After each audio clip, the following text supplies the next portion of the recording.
Ce soir, nous recevons Bernard pour nous parler d'un sujet qui préoccupe beaucoup les gens lorsque les ambiances sont instables. C'est la contenance et la permanence. Nous recevons donc Bernard de Montréal pour nous parler de ce sujet.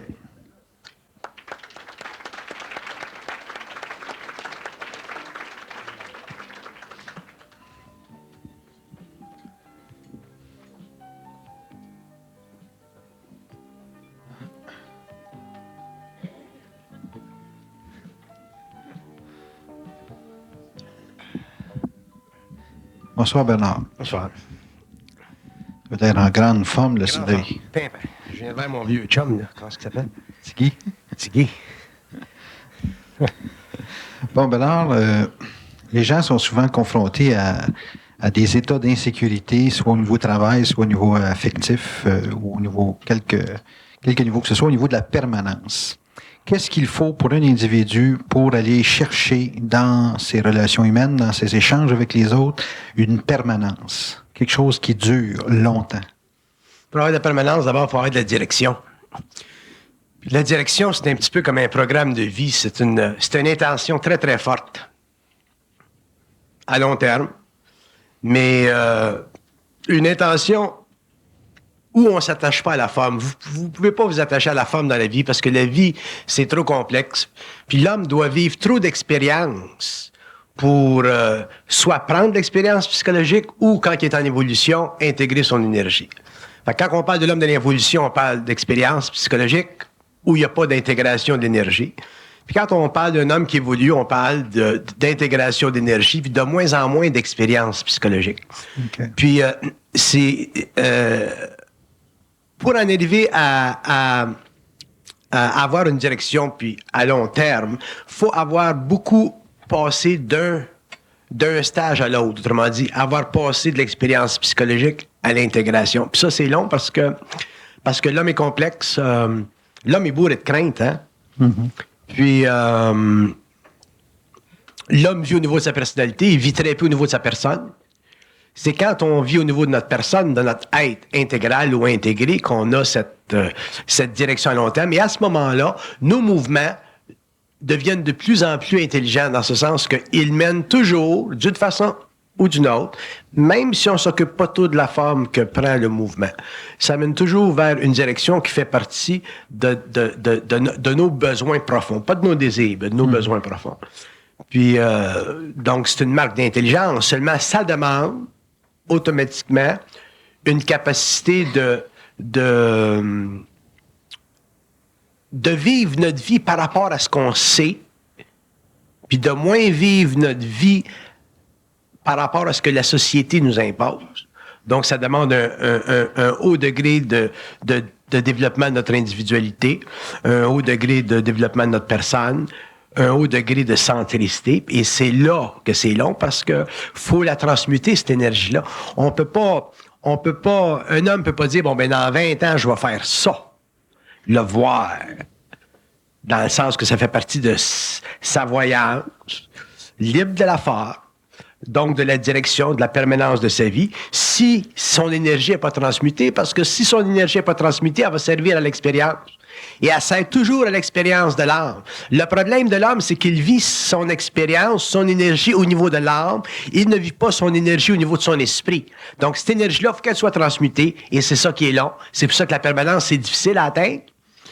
Est-ce qu'à ce moment-là, vous diriez que tout ce qui est abordé au niveau de l'âme n'a aucune permanence? Tout ce qui est abordé au niveau de l'âme, c'est sujet aux lois planétaires de l'évolution, c'est-à-dire que c'est sujet à l'expérience.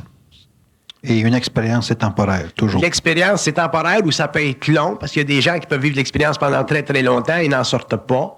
Alors qu'un homme conscient ne vit pas d'expérience. Il vit simplement de conscience créatrice ou à cause du fait qu'il a transmuté suffisamment son énergie, l'énergie de l'âme, il est capable de passer à un stage plus avancé de conscience, c'est-à-dire un stage mental de conscience. À ce moment-là, ben, c'est facile pour lui d'avoir de la permanence, d'avoir de la direction, puis s'en aller par là. Mais il est obligé pour faire ça sans retourner le dos à la vie. Il faut jamais retourner le dos à la vie. Mais il est obligé de transmuter des attitudes personnelles qui font partie de son conditionnement social, donc de son passé, de sa mémoire, de sa personnalité. Puis c'est ça qui est là. Bon, vous faites Il faut que l'homme soit quasiment forcé par des conditions de vie à changer sa façon de vivre. Puis ça requiert des grandes souffrances pour qu'il fasse quelque chose. Si l'homme n'est pas mis au pied du mur, il le fait pas parce qu'il va toujours avoir des mécanismes subjectifs, psychologiques, émotifs qui vont lui permettre de rationaliser son statut, son état présent. Et automatiquement, il est voué à vivre une vie expérientielle. Puis quand tu es intelligent, tu n'es pas intéressé à vivre de l'expérience. Le concept de l'expérience, il a été utilisé, il a été développé par l'humanité évolutive. Puis dans l'évolution future de l'homme sera obligé, de par sa propre parole, de réellement définir sa relation avec les événements. Et cette relation-là avec les événements doit être basée sur sa capacité de toujours intégrer son énergie, toujours pouvoir transmuter son énergie pour ne pas vivre d'expérience. C'est une insulte à son intelligence. Vous avez fait une nuance entre le fait de vivre de l'expérience puis d'intégrer une expérience. L'intégration, est-ce que c'est la fin absolue de l'expérience? L'intégration, c'est la fin d'une expérience. Un homme qui intègre un niveau d'expérience, il n'en vit plus, c'est fini. C'est à ce moment-là qu'il y a suspension des lois karmiques planétaires évolutives. Bon, l'intégration, ça se produit dans quelles circonstances vis-à-vis d'une expérience? L'intégration, ça dépend comment vous le regardez. Si vous le regardez au niveau individuel, pour moi, l'intégration n'existe pas quand tu es inconscient. Individuel inconscient. Un homme qui est inconscient ne peut pas intégrer. Parce que intégrer implique transmuter le pouvoir occulte des forces de la lumière dans l'homme qui passent à travers l'âme, mais qui ne sont pas suffisamment conscientisés pour que lui puisse les mater. Intégrer veut dire mater. C'est pour ça que je suis anti-expérience. Parce que expérience veut dire être dominé par, être assujetti à. Expérience veut dire pouvoir de l'âme sur l'âme. Alors que intégration veut dire, pour l'âme conscient, mater les forces de sa lumière qui passent à travers l'âme, qui le spiritualisent ou qui le déspiritualisent, mais qui font de lui un yo-yo. Et c'est pas évident, mater les forces de l'esprit, parce que l'homme, le fait que l'homme pense, le phénomène de la pensée, penser, c'est déjà de la pollution. Est-ce que c'est déjà une expérience? Quand tu penses, t'es dans de l'expérience. Si l'homme n'était pas dans de l'expérience au niveau mental, il ne vivrait pas de la pensée dans le sens qu'on le parle. Il vivrait de la communication avec le plan mental. Il n'y a pas de problème avec la communication avec le plan mental. Mais l'homme, à cause du fait qu'il est réflectif encore et pour longtemps, il pense. Et la pensée, c'est de la pollution parce que de la pensée, ce n'est pas créatif dans le sens de l'intégration de l'énergie. C'est créatif dans le sens expérientiel de l'âme. Il y en a des gens dans le monde qui sont créatifs. La planète est pleine de monde qui sont créatifs. Qui sont en affaires, qui sont en business, qui sont dans les églises, qui sont whatever. Qui écrivent, c'est plein. Mais l'homme vit toujours de l'expérience. Donc, pour moi, vivre une conscience réfléchie, donc de la pensée, qui n'est pas réellement transmutée, autrement dit, de la pensée qui n'est pas colorée, ça mène l'homme à vivre de l'expérience. Bernard, quand une personne a intégré, est-ce que son expérience est absolument finie et qu'il passe automatiquement à un état de non-pensée? Il passe à un autre état de conscience où l'expérience est diminuée parce qu'il peut vivre d'autres expériences. C'est un processus de clean-up. C'est un processus de clean-up. Pour que l'homme en arrive à vivre un état de conscience où il pense pas, où il vit simplement de la communication avec le plan mental, mais ça demande une transmutation très, très avancée de ses corps subtils. Puis, il y a des hommes qui vont le vivre, ça, dans cette vie-ci. Il y a des hommes qui vont le vivre dans d'autres vies. Il y a des hommes qui vont le vivre d'une façon suffisamment courte. Il y a des hommes qui vont le vivre sur une période plus longue. Ça fait partie du statut individuel, du statut universel de l'homme. Les hommes sont pas tous faits pareils. Il y a des hommes sur la Terre qui sont plus évolués que d'autres. Il y a des hommes sur la Terre qui ont plus d'expérience que d'autres. Il y a des hommes sur la Terre qui sont plus expérimentés que d'autres. Il y a des hommes sur la Terre qui viennent de systèmes très, très avancés. Il y a des hommes sur la Terre qui viennent pour des raisons spécifiques. Il y a des hommes sur la Terre qui viennent pour des raisons karmiques.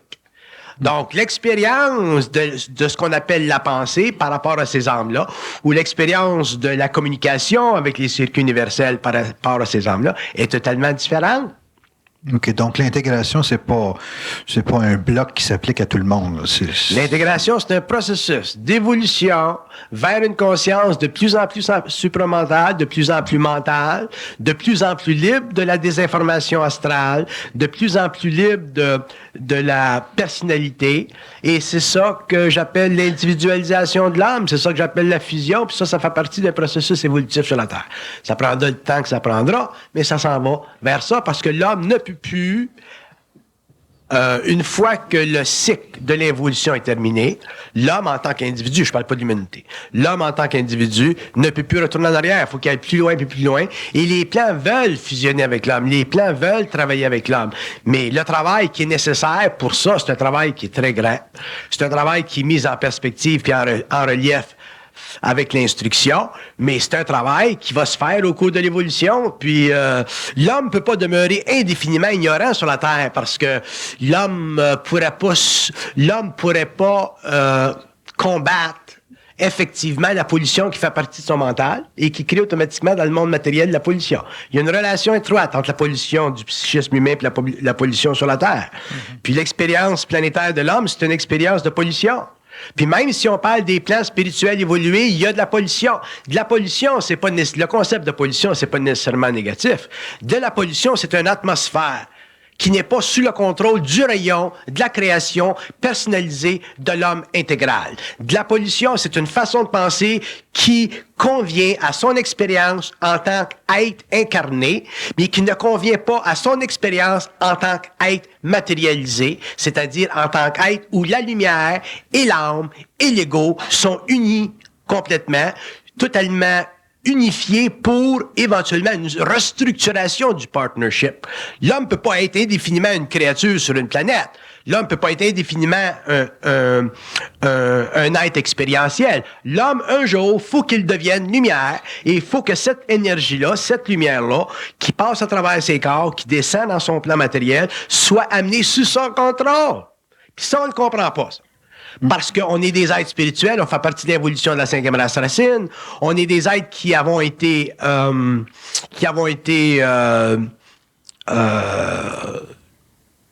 extrêmement affectés, conditionnés, pollués par les symboles ou les signes ou les valeurs du sacré. Qu'est-ce que c'est le sacré? Le sacré, c'est cette domination ou ce dominion de l'esprit qui, pour l'homme, n'est pas approchable, qui, pour l'homme, est ineffable et qui, pour l'homme, naturellement, est incontrôlable. Puis un jour, il va falloir que l'homme fasse sauter ça. Tant que l'homme ne fera pas sauter le sacré, l'homme ne pourra pas s'informer consciemment, universellement, des énergies qui font partie de la totalité de son expérience animique, parce qu'il y a des hommes qui ont énormément d'expérience dans l'évolution. Il y a des hommes qui ont vécu sur des systèmes avancés, qui viennent sur la Terre et ils ont beaucoup de bagages. Mais pour que l'homme accède à ce bagage-là, il faut que sur le plan matériel, il ait intégré l'énergie de son rayon. C'est-à-dire qu'il ait intégré l'énergie qui est responsable de la création de la pensée. La pensée, c'est créé par un rayon. La pensée, c'est dirigé par un rayon. Il faut que l'homme en arrive un jour à pouvoir contrôler ça, mater ça. Ça ne veut pas dire que l'homme n'est pas spirituel quand il mate ça. Ça veut dire que l'homme se dépollue spirituellement.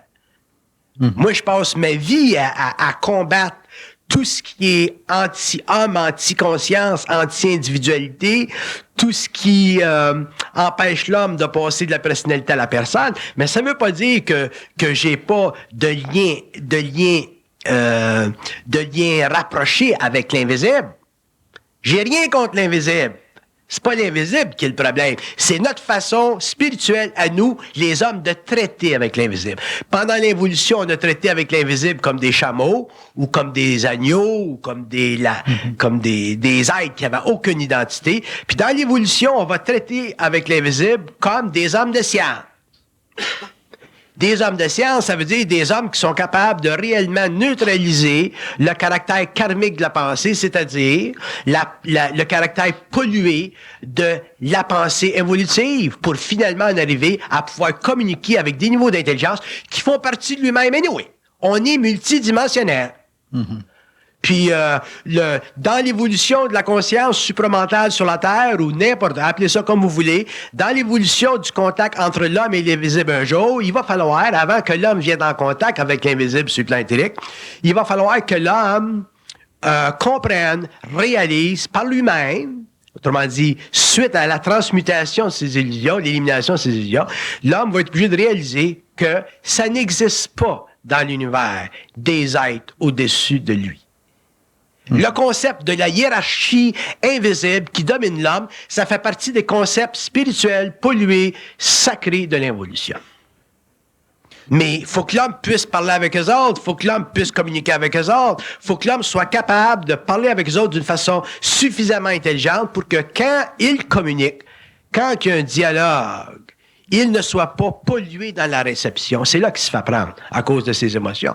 Fait que c'est évident que si on est des êtres spirituels, puis si on est des êtres qui aimons trop l'invisible, qui aimons trop le sacré, à ce moment-là, on ne pourra pas le faire. Fait qu'à ce moment-là, l'homme mourra, puis il reviendra dans un autre temps pour en arriver éventuellement à fusionner, puis éventuellement passer à une connaissance éthérique.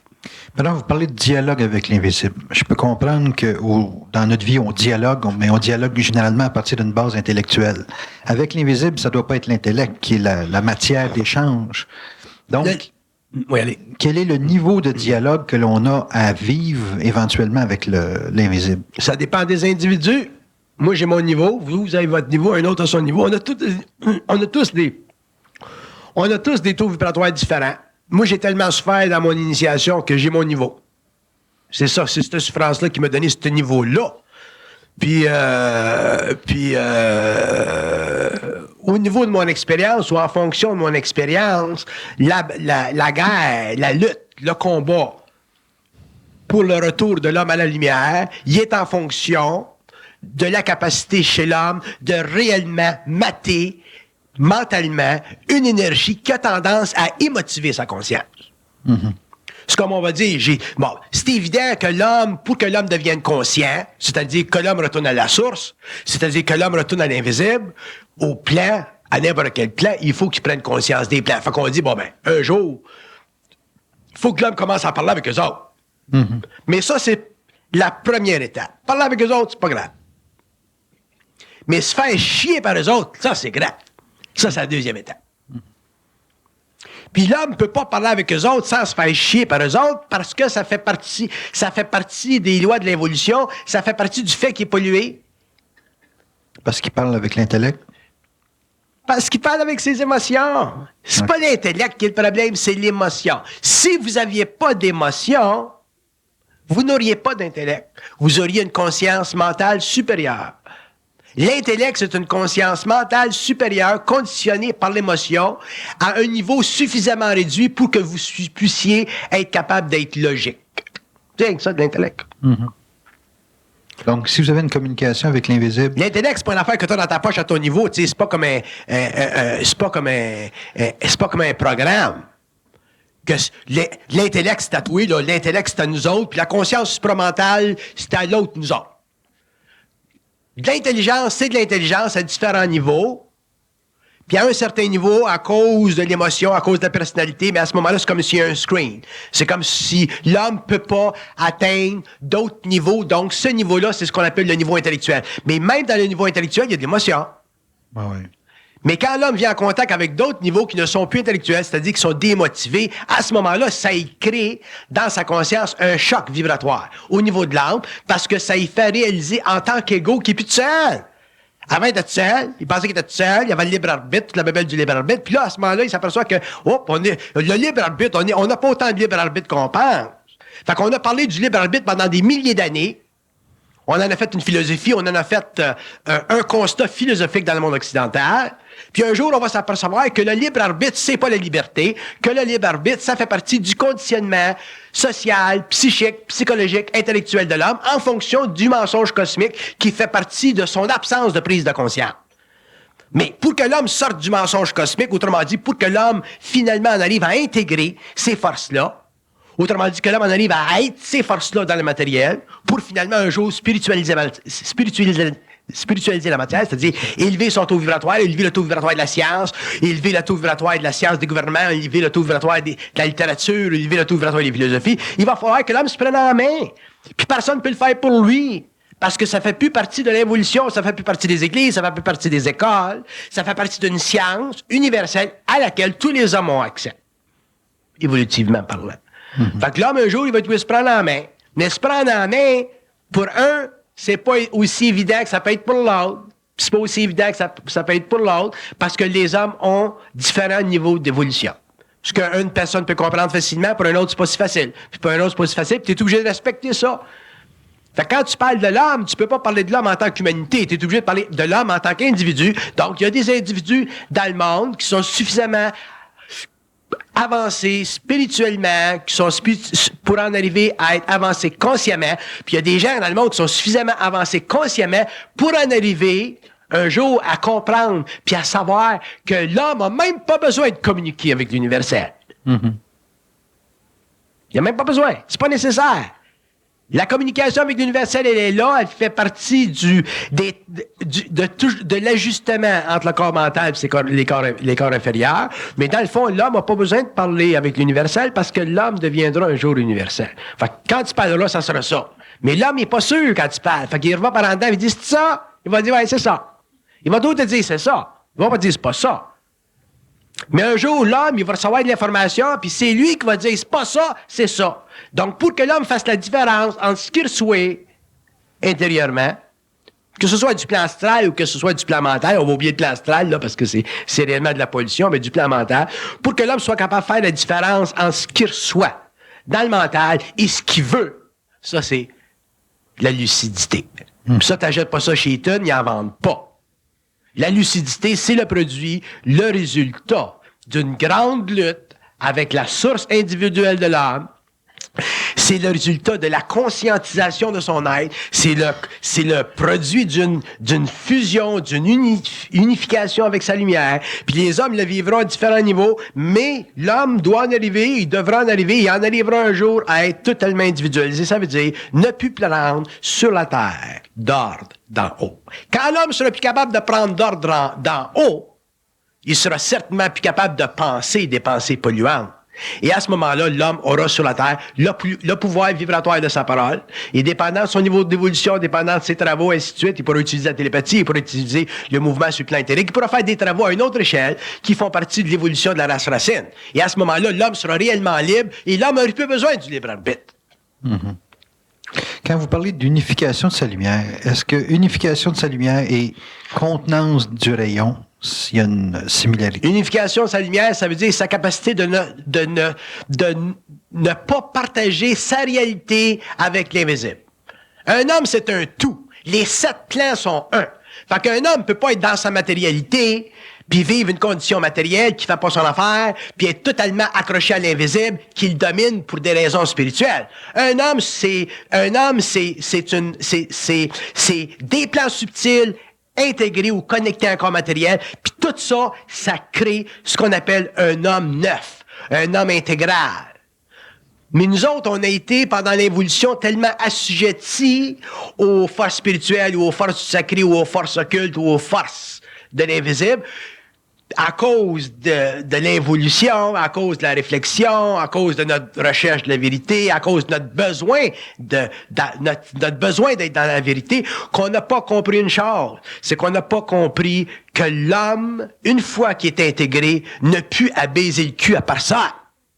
Puis un jour, vous allez le comprendre, ça. Un jour, l'homme va le comprendre, ça. Que l'homme, c'est un être intégral. C'est pas un être partagé. C'est pas un être en deux. C'est pas un être en trois. C'est un. C'est ça, la fusion. Fait que quand l'homme va comprendre ça, puis qu'il va retourner par en dedans, puis qu'il va dire, hey, là, c'est assez, là, wow. Ils vont dire, c'est ça, faut que tu dises. Mais ils vont pas te dire à vous autres, ils vont pas vous dire c'est ça, faut que tu dises. Ils vont pas vous dire, bon, ben, c'est ça, faut que tu fasses. Parce que ça serait de la domination, ça serait de l'hypnose, ça serait du magnétisme. Vous perdriez réellement votre libre arbitre. Ça serait, dans le fond, une fusion machiavélique. Donc, ils vont pas vous le dire. Mais ils vont vous créer votre source. Ils vont vous créer des conditions pour que finalement, avec le temps, vous allez apprendre, parce que probablement le plus grand principe de l'évolution, ça sera d'avoir renversé et compris le principe de l'amour sur la terre. Le principe de l'amour qui a été amené sur la terre par le Christ, c'était pour unir les âmes. Le principe de l'amour sur la terre qui a été amené par le Christ pour unir les âmes, il a été utilisé par les religions pour aimer les forces. Puis avec la fusion présente sur le plan matériel, ça c'est fait, c'est fini, ça va être détruit. Ça va être détruit par la parole, ça va être détruit dans les livres, ça va être détruit dans les plans. L'amour que le Christ a apporté sur la terre, c'était pour unir les âmes et non pas c'était pour aimer les âmes et non pas pour aimer les forces. Dans l'évolution, les hommes vont apprendre à haïr les forces à un niveau que l'homme peut même pas s'imaginer aujourd'hui. C'est comme ça que les hommes vont passer à travers l'astral de leur conscience, qui vont passer à travers la mémoire de la race et qui vont finalement rentrer dans une mémoire cosmique où finalement les hommes et les forces seront un. À ce moment-là, l'homme, quand il travaillera avec son énergie sur la terre, avec les âmes, ça sera facile pour lui d'aimer les âmes. Parce que si un homme est pris entre aimer les forces et aimer les âmes, et il n'a pas compris la game, il n'a pas compris le mensonge cosmique, il n'a pas compris les lois de l'initiation solaire, l'homme automatiquement va aimer les forces avant d'aimer les âmes, et si l'homme aime les forces avant d'aimer les âmes, l'homme va perdre les âmes, et automatiquement il va faire une erreur fondamentale. Et cette erreur fondamentale-là va servir d'expérience astrale, va faire partie de sa conscience astrale, et cette épreuve-là, ce test-là, cette conclusion-là a été déjà établie sur le plan matériel en 1984. Ça a été établi en 84 sur le plan matériel que l'homme doit aimer les âmes, haïr les forces. Et ça, c'est le principe fondamentalement solaire et saturnien de toute conscience évolutive nouvelle. Les hommes ne passeront pas à côté de ça. Qu'ils viennent de n'importe quel pays, de n'importe quel peuple, de n'importe quelle nation, de n'importe quelle race, les hommes demain qui seront arrivés à un point où ils seront suffisamment chauds, seront obligés éventuellement de réaliser que l'invisible, la fonction de l'invisible, tant que l'homme n'est pas intégral, c'est de l'amener à la fusion. Et la fonction de l'invisible, tant que c'est pas fait, doit passer par sa conscience astrale, et ce n'est pas le rôle de l'invisible de rendre l'homme intelligent. Le rôle de l'invisible, c'est de donner à l'homme de la clarté. Alors, comment une personne qui n'est absolument pas consciente de l'invisible peut aimer les forces? Il peut pas. Oui. Il peut pas. C'est-à-dire qu'il peut pas. Il peut spirituellement. Un homme qui va à l'église le dimanche, il aime les forces. Un homme qui se lance dans l'ésotérisme aime les forces. Un homme qui commence à s'intéresser à l'astral aime les forces. Parce que l'homme n'a pas souffert des forces. Puis ça vient à un certain moment, tu vas donner c'est pas évident pour l'homme haïr les forces. Haïr les forces, c'est le premier test de la conscience supramentale sur la Terre. Un homme qui n'a pas haï les forces, qui n'a pas commencé à avoir conscience d'haïr les forces, n'est pas dans une conscience supramentale avancée. Il est encore dans un mouvement de conscience spirituelle, de recherche spirituelle. Et un jour, dépendant de son évolution, dépendant de sa force intérieure, dépendant de sa capacité de réellement transmuter ses énergies, les énergies de l'âme, pour entrer finalement en contact direct avec son esprit, sa lumière, son rayon, il va être obligé de passer par là. Et je vous le dis, puis c'est écrit sur les murs de l'évolution que l'homme haïra les forces de l'invisible. Un homme qui n'a pas haï les forces de l'invisible n'a rien compris de l'évolution. Il est encore dans l'évolution. Il est encore un être spirituel. C'est encore un être charmant. C'est encore un être qui peut être charmé. Est-ce que vous diriez à ce moment-là que tout être naïf devant n'importe quel type d'information qui peut venir lui dire qu'il y a des forces est en train d'aimer les forces? Pardon? Est-ce qu'une personne qui est totalement naïve devant de l'information qui traite de choses qui touchent l'invisible, qui ne sont pas à sa conscience logique ou à sa conscience rationnelle, est en train d'aimer les forces? Parce que haïr quelque chose, il faut savoir ce qu'on haït. C'est pas évident, haïr les forces. Non, pour haïr les forces, il faut avoir un certain contact avec eux autres. Il faut savoir comment est-ce qu'ils manipulent. Faut connaître la game. Faut que tu connaisses ton ennemi. Ouais. Et les forces occultes sont l'ennemi de l'homme tant que l'homme ne les a pas intégrés. Quand les forces occultes ont été intégrées par l'homme, à ce moment-là, ces forces-là deviennent sa lumière. Fait que tu n'as plus de problème d'inimité. Pourquoi est-ce que l'évolution existe? Pourquoi est-ce que l'homme souffre sur la Terre? Pourquoi est-ce qu'il y a des guerres? Pourquoi est-ce que l'homme n'est pas capable de prendre des hard decisions? Pourquoi est-ce que l'homme n'est pas capable d'être heureux sur la Terre dans le sens conscient du terme, pas inconscient? Autrement dit, bien dans sa peau tout le temps. Pourquoi est-ce que l'homme n'a pas de parole? Pourquoi est-ce que l'homme n'a pas de science? Pourquoi est-ce que l'homme n'est pas capable de définir la réalité d'après sa vibration? Parce que l'homme aime les forces. Parce que l'homme va développer cette volonté puissante qui fait partie de la volonté de sa lumière dans ces générations d'hommes qui a finalement compris que les forces de l'invisible, les forces occultes, doivent être mises au pied du mur. C'est très grave. C'est très grave. Donc, haïr ce qu'on a recherché, ça serait aborder une transformation. Haïr ce qu'on a cru être bon, beau, grand.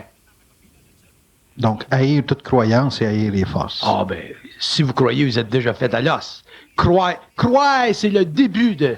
Croire, c'est la fondation de l'innocence. Croire, c'est la fondation de la naïveté. Croire, c'est une abomination, croire.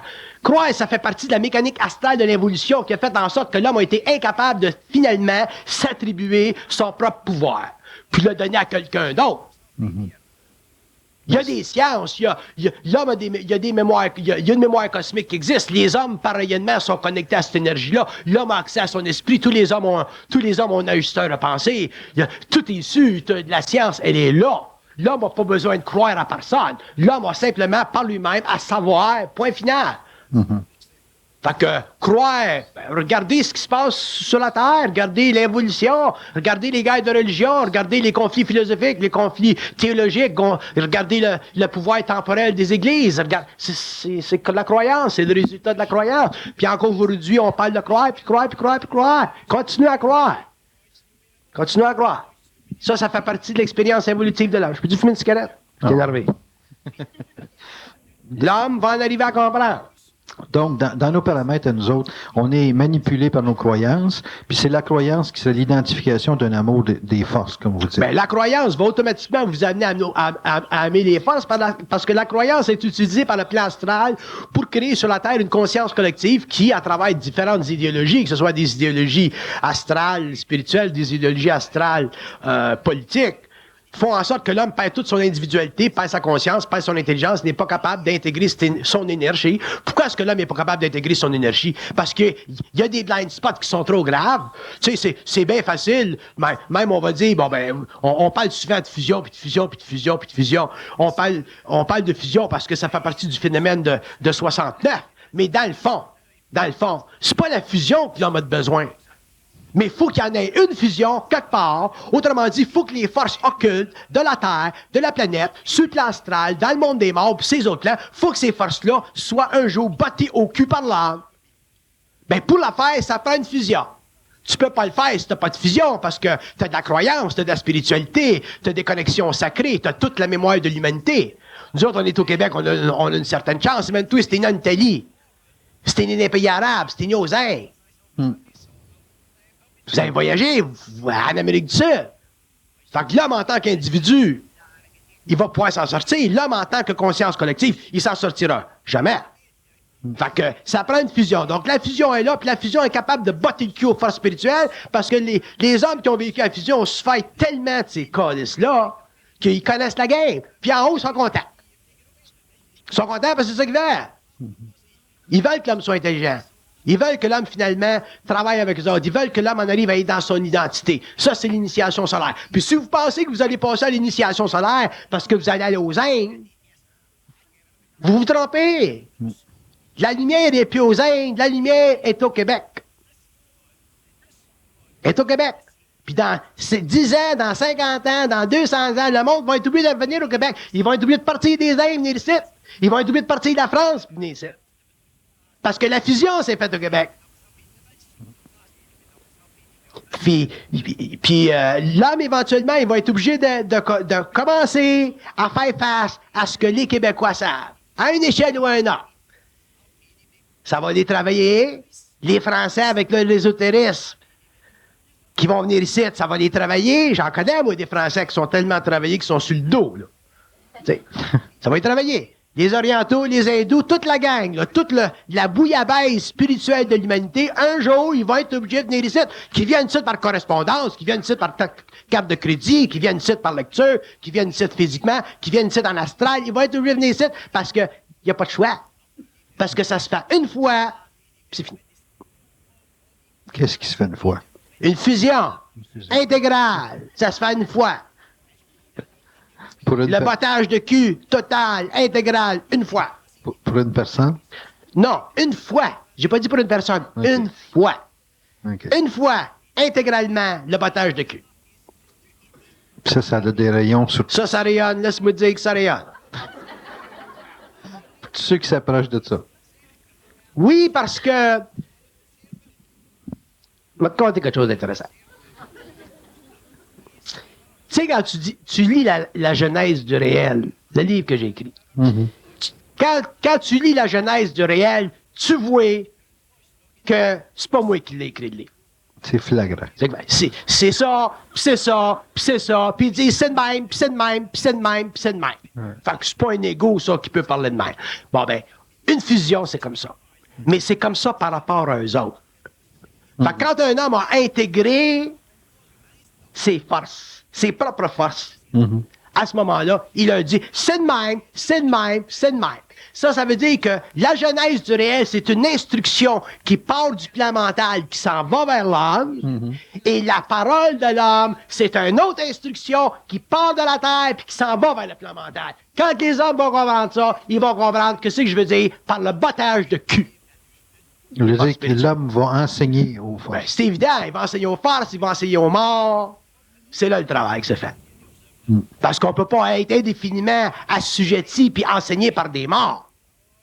On ne peut pas être indéfiniment assujetti à une pollution du mental par des intelligences qui ne peuvent pas directement nous approcher au niveau du verbe parce qu'on est trop pollué. Ça nous affectera trop au niveau émotionnel.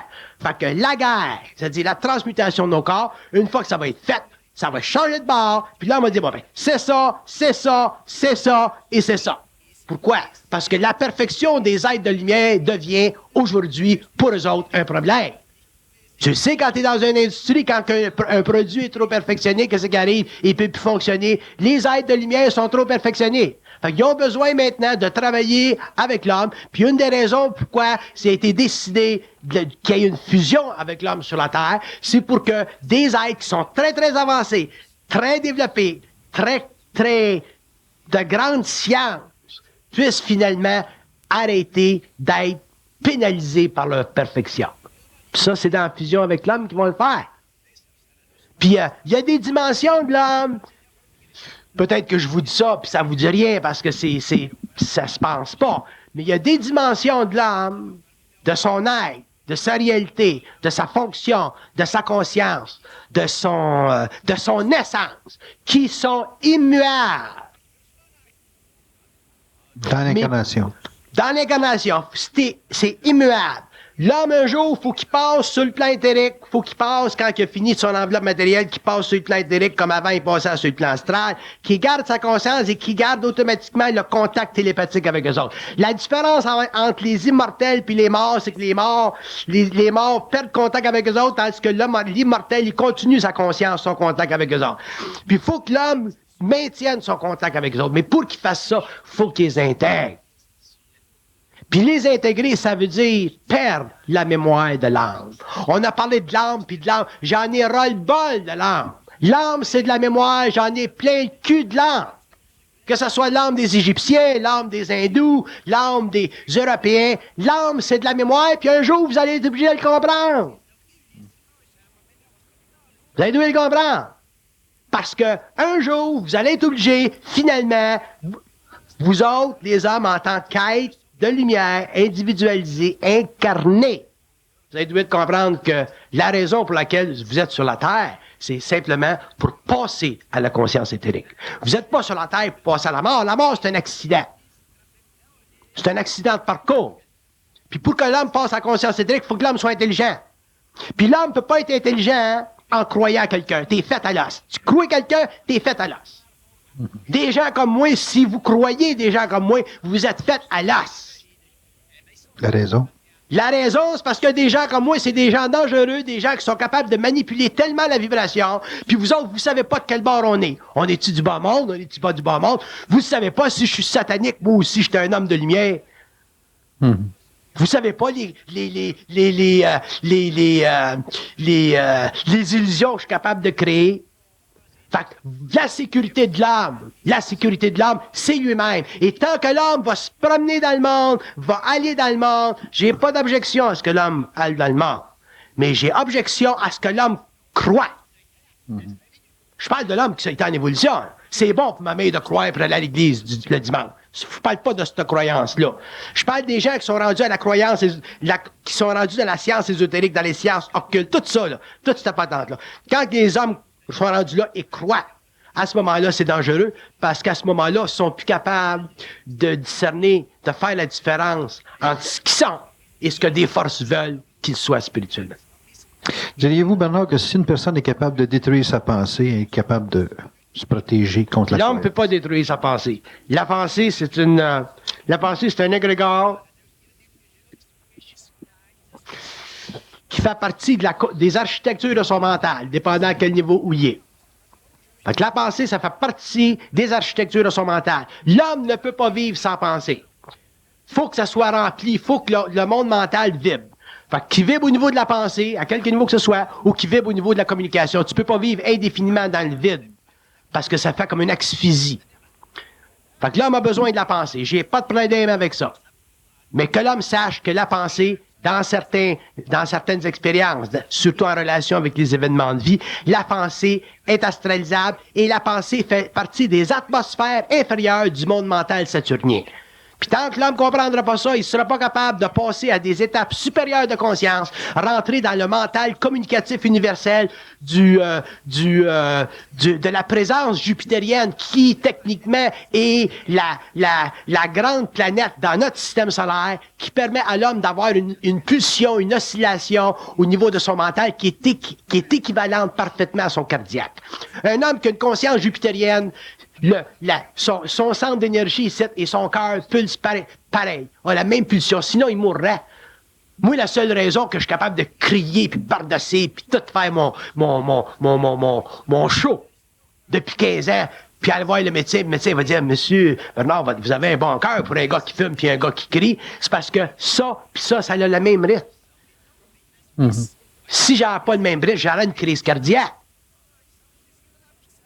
Fait que l'homme, éventuellement, va en arriver à avoir le même rythme ici que dans le cœur, mais pour ça, il faut qu'il en arrive à transmuter son corps émotionnel, c'est-à-dire son corps astral, c'est-à-dire la fondation mémorielle de son moi expérientiel à travers toute l'évolution, à travers les planètes.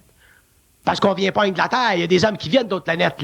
La vie, c'est très grand et c'est très vaste. Mais un jour, il faut que l'homme en arrive à pouvoir épurer ça. Et pour l'épurer, faut qu'il sache que le mensonge cosmique existe, donc ça a été dit, c'est fait, puis ça sera pas redit, puis il faut qu'il en arrive finalement à vivre, à reconnaître son propre mensonge, qui est une partielle du mensonge cosmique. Puis son propre mensonge est caché dans sa personnalité. On a tout notre mensonge. On a notre mensonge à travers notre spiritualité, on a notre mensonge à travers notre personnalité, on a notre mensonge à travers toute cette conscience de nous qui n'est pas capable, sur le champ, instantanément, de maîtriser, de contrôler et de dominer l'énergie qui rayonne vers nous à travers l'âme, mais qui ne réfléchit pas dans l'ego une couche de pollution qui est l'égrégore du mental. Vous dites que dans chaque individu, il y a tous les éléments du mensonge cosmique qui créent ou qui composent sa personnalité. Oui, parce que le mensonge cosmique, le mensonge cosmique, c'est l'irréductibilité du conscient humain ou du mental conscient humain face à des niveaux de connaissance infinis qui, perçus par un ego qui pense puis qui a de l'émotion, l'énerve. Mm-hmm. C'est énervant pour un homme de prendre conscience que les forces de l'invisible, un jour, doivent être matées. C'est énervant pour un homme de savoir un jour que ce qu'on appelle le sacré, puis nos saints, puis tout ça, ça fait partie de l'astral. C'est énervant pour un homme un jour de rentrer dans le cinéma de son inconscience ou le salon de son inconscience, puis de changer les meubles de place. Ou les crisser par la fenêtre puis en faire des neufs. C'est énervant pour l'homme de finalement, après des années d'évolution sur la Terre, de prendre le contrôle de son évolution, pas simplement au niveau science, matérialité, architecture, mais au niveau de sa conscience, de son psychisme, de son moi. Parce que l'homme a toujours peur de perdre son esprit. Puis pourquoi est-ce que l'homme a peur de perdre son esprit? Seulement pour une raison. Parce que l'homme a peur des esprits. Un homme qui n'a pas peur des esprits, il perd pas son esprit.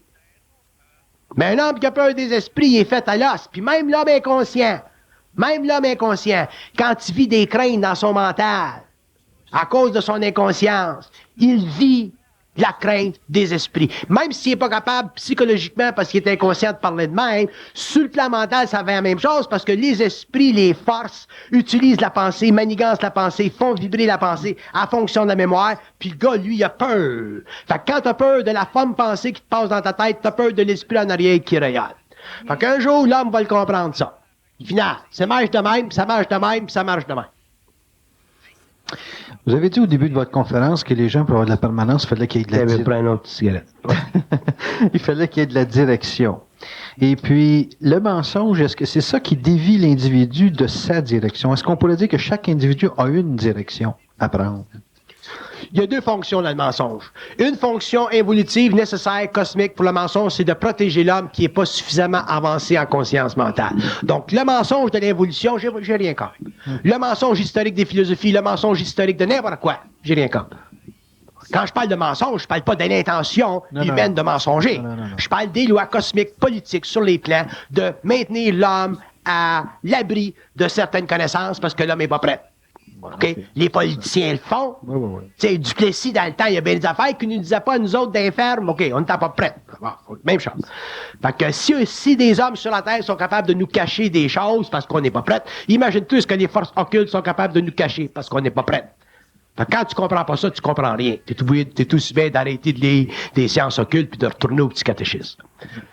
Mais une fois que tu comprends ça, à ce moment-là, tu commences à réaliser que ce qu'on appelle la religion sur la Terre, qui est très nécessaire pour l'homme, qui est très nécessaire pour l'homme de l'évolution, il ne faudra jamais enlever la religion à l'homme de l'évolution qui, émotivement, a besoin de ça encore.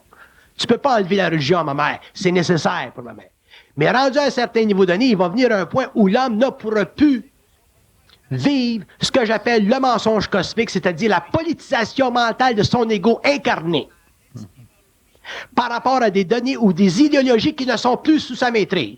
Autrement dit, par rapport à des données du mental, par rapport à des architectures du mental, par rapport à une science mentale, que lui, seul, en tant qu'individu incarné, intégré, est capable, s'il a la force, la vibration, la capacité mentale, de faire sauter la forme s'il n'est pas juste. L'homme devrait être capable de dire, ouais, pour l'humanité, l'homme devrait être capable de dire, bon ben, ce mot-là, le mot archange, ça veut dire telle affaire. Le mot astral, ça veut dire telle affaire. Le mot éthérique, ça veut dire telle affaire. Le mot aleph, ça veut dire telle affaire. Le mot Dieu, ça veut dire telle affaire. Le mot Dieu existe pour telle raison. L'homme devrait être capable, instantanément, une fois qu'il a intégré cette énergie-là, parce qu'il est sorti finalement du mensonge cosmique, de regarder la grande éventail de ce qu'on appelle la connaissance.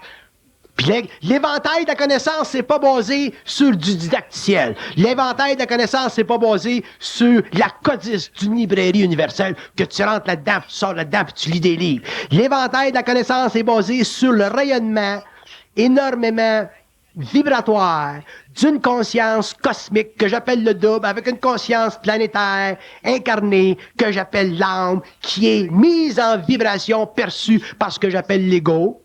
Et une fois que c'est fait ça, la conscience devient de la science. Fait qu'un homme qui est conscient, il n'a pas besoin de savoir tout. D'abord, il n'est pas intéressé à savoir rien.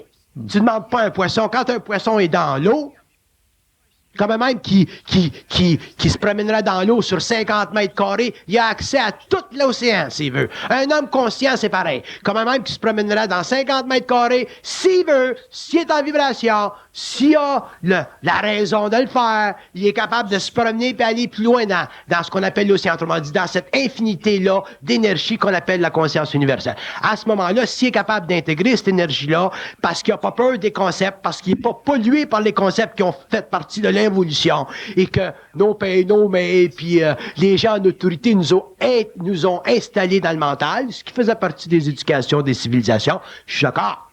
Mais quand on parle de l'involution, puis qu'on s'en va dans l'évolution, que l'homme de l'involution s'en va par là, puis l'homme de l'évolution s'en va par là, il vient un temps, il faut que tu le casses le bambou. Puis il va falloir que l'homme le casse le bambou. Fait que le cassage du bambou, je vais le dire à n'importe qui veut m'entendre, je vais le dire parce que moi, je suis plus intéressé à voyager, puis me promener dans le monde pour me faire entendre. Mais je vais le dire à n'importe qui veut entendre, le cassage du bambou va se faire par l'homme, puis quand tu casses le bambou, puis tu le casses sur tes genoux, faut que tes genoux soient suffisamment forts pour pas saigner. Fait que quand tu casses quelque chose, quand tu casses une programmation, quand tu casses une idéologie, quand tu casses des concepts, même des concepts là qui on dit, bon ben ça a été écrit par des grands, ou ça vient d'un grand maître. Il n'y en a pas de grand maître. Un jour, vous allez réaliser que l'homme est son seul maître. Fait que la vibration, ma colère fait partie du fait que l'homme doit être retourné à lui-même, l'homme doit être redonné les outils qui lui ont été enlevés pendant l'évolution pour la création de son ego. L'homme doit redevenir lumière et que l'homme traite avec les hommes, que l'homme traite avec des invisibles, que l'homme traite avec des immortels, que l'homme traite avec d'autres civilisations ou que l'homme traite avec des intelligences qui font partie du mental, l'homme traitera sur un pied d'égalité. Ce pied d'égalité fait partie de ce que j'appelle la régence planétaire. Et un jour, l'homme réalisera, au fur et à mesure qu'il sera capable de parler, là, comme moi je parle, là, l'homme réalisera qu'il est automatiquement connecté à tout. Donc, tu n'as pas besoin de savoir tout. Tu as rien à savoir ce que tu as à dire. Puis quand tu le dis, c'est fini, tu l'oublies parce que ça fait pas partie de ta mémoire animique, ça fait partie de ta fusion, ça fait partie de ta conscience, ça fait partie de ta capacité de contrôler le rayon. Le rayon, il faut qu'il soit contrôlé. Les hindous nous ont parlé du rayon. Les hindous nous ont pas dit que le rayon, il faut qu'il soit contrôlé. C'est pour ça que les hindous sont spirituels et les hindous sont dans la merde spirituelle. Parce qu'ils n'ont pas contrôlé le rayon. Parce qu'ils n'ont pas contrôlé le rayon. Fait que c'est des grands êtres, c'est des grands êtres, puis c'est des grands êtres, puis c'est des grands êtres. C'est comme une ballonne. Elle grandit, puis elle grandit, puis elle grandit, puis elle devient éthérée, puis un jour, paf, elle pète. Comment des êtres sensibles ont pu ou peuvent identifier un rayon et ne pas être capables de le contenir? Un être sensible, c'est pas que les êtres sensibles identifient le rayon puis sont pas capables de le contenir. C'est que l'identification ou la contenance du rayon est connectée à la haine de l'invisible. Tu ne peux pas contrôler. Moi, quand je vous parle là, puis que je gueule, là, je m'occupe pas d'eux autres en haut. C'est le rayon que je contrôle. C'est c'est comme si le rayon descend puis ma machine l'analyse, si tu veux. Okay? Mais quand ma machine l'analyse avec des paramètres qui satisfont mon besoin de rendre l'homme libre. Pas des paramètres qui satisfont un désir de donner à l'homme la connaissance. Je suis pas intéressé à donner à l'homme la connaissance. Okay. La connaissance, il ira à chercher par lui-même, il y en a plein. Mais ce que l'homme a besoin, c'est des principes de conscience vibratoire qui ultimement l'amèneront à une conversion de son énergie. Puis c'est ça que l'homme a besoin. Il y a plein d'hommes qui ont de la connaissance. Guy Croteau dans le coin là-bas, il y en a de la connaissance. Vous voulez voir de la connaissance? Allez le voir. Il y en a de la connaissance. C'est pas ça que je parle. Je parle des principes. Puis ces principes-là font partie de cette science-là, qui fait partie du contrôle du rayon. C'est comme un laser, un rayon. C'est comme une hausse de pompier. Ta hausse de pompier, mais il faut pas qu'elle aille de même, la hausse de pompier. La crise de hausse de pompier, il faut qu'elle aille par là. Fait que si t'as pas de pompier qui a des muscles pour l'envoyer par là, mais tu vas arroser sur tout le monde, puis tu pisses sur tout le monde. Bon, fait qu'on s'est fait pisser dessus pendant des siècles. Je suis allé là. OK. On continue un petit peu. fait que l'homme va le comprendre, ça. Fait que je donne des conférences en public parce que pour me rapprocher un petit peu plus du public, parce que pour faire voir un petit peu, pour faire sentir un petit peu la vibration de cette conscience-là. Puis plus ça va, bien, plus il y aura de monde qui seront capables de continuer à le niveau, ainsi de suite, ainsi de suite. Mais il faut que ça soit commencé quelque part. Il faut que ça soit fixé dans le temps. Puis ça a été fixé en 69. Puis il n'y a rien qui peut changer ça. Puis il n'y a rien qui peut arrêter ça. Puis il n'y a rien qui peut, sur le plan astral, sur le plan mental, changer ça. Mhm. Parce que ça fait partie de la volonté intégrale de l'âme. Quand je dis que l'âme n'a pas de volonté, je sais ce que je veux dire, l'âme n'a pas de volonté. L'âme n'a pas de volonté. Une petite volonté, mais c'est pas de la volonté. L'homme a de la volonté quand il contrôlera son rayon, quand l'homme vivra comme il veut sur le plan matériel, quand il sera capable de s'assortir complètement du karma qu'il a imposé son évolution, pour toutes sortes de raisons, pour toutes sortes de bonnes raisons. L'homme soit libre. Libre arbitre, c'est facile. Maintenant, ce que je retiens, c'est que vous semblez dire que lorsqu'on a le contrôle du rayon, on ne projette pas vers l'extérieur de la connaissance, mais on projette une vibration. Quand vous avez le contrôle du rayon, vous projetez. Ça, c'est intéressant. C'est intéressant quand du monde comme vous autres sont capables de comprendre ça. Tu vois, là, tu dis une chose, puis c'est ça. C'est ça.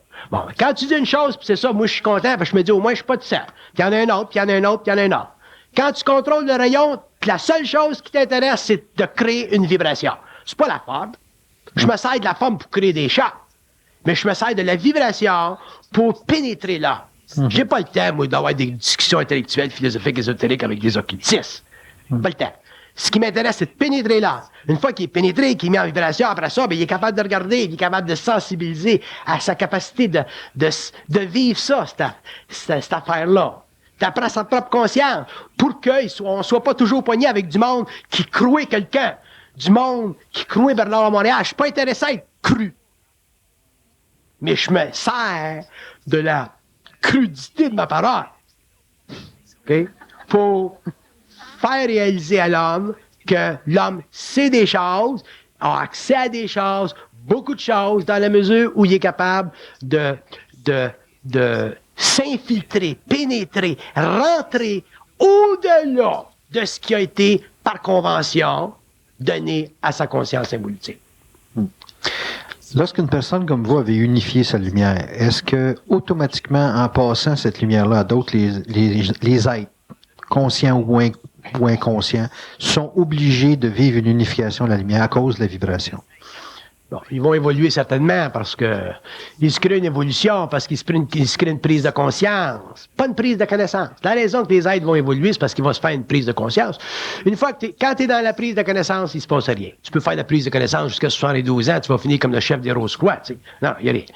Mais si tu vis une prise de conscience, quand même, tu seras un petit homme quelque part. Là, tu grandis, puis tu grandis. Puis une fois que tu prends une prise de conscience, t'en prends une autre, t'en prends une autre, t'en prends une autre, t'en prends une autre, t'en prends une autre, t'en prends une autre. Tu peux pas prendre une prise de conscience et arrêter là. T'en prends une, t'en prends une autre, t'en prends une autre.